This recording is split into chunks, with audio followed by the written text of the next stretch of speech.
حبيبتي هيام. ايه ده؟ بتعملي ايه يا حبيبتي؟ سيب ايدي. طب قولي لي طيب بتعملي ايه؟ يعني بنط الحبل، هسيب لك البيت ده عشان تستريح. تعرفي ان دمك خفيف قوي يا حبيبتي. فكرك انا مش عارفه انت عاوز تعمل ايه، عاوز تجمع بيننا احنا الاتنين، لكن ده بعدك انا مش هسمح لك. وانا مش هسمح لك تسيبي بيتك ابدا. والهانم اللي تحت وبنتها المتوحشه. ما تنسيش يا هيام انها بنت انا كمان. حبيبتي يا حبيبتي، الست اللي تحت دي ارمله مطلقه، وما اعتقدش انا شخصيا ما اعتقدش انها ممكن ترجع لجوزها اللي هو حضرتك. وفي حاجه بقى غايبه عن حضرتك خالص، انا تقريبا شبه مفلس وشركتي قربت تعلن افلاسها وحضرتك مش هنا خالص.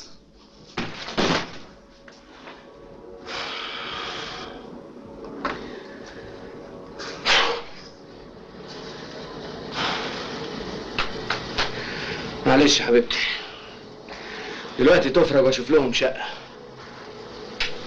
وهنرجع زي الاول واحسن كمان ان شاء الله.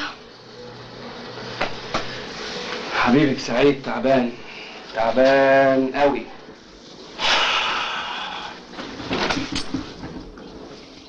غير عليك قوي حبيبتي، انا كمان بموت فيكي.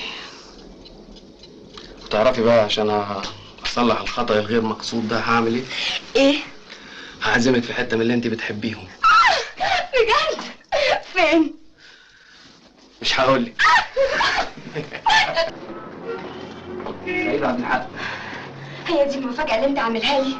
معلش يا حبيبتي، انا عزمت عليها عزومه مراكبيه فجت اعمل. انت بتتلكك كل شويه، عاوز تنكد عليا باي طريقه. حرام عليك يا اخي، ايه اللي انت بتعمله فيا ده؟ هنفضل واقفين كده كتير ولا ايه؟ لا طبعا، اتفضلي. لا جايلك، اتفضلي. اتفضلي.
طبعا يا سعيد المكان ده مش كده؟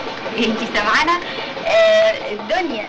ايوه يا ماما. عارفه يا حبيبتي المكان ده بقى انا قضيت فيه احلى ايام عمري، ايام الخطوبه والجواز قبل ما تيجي يا قمر.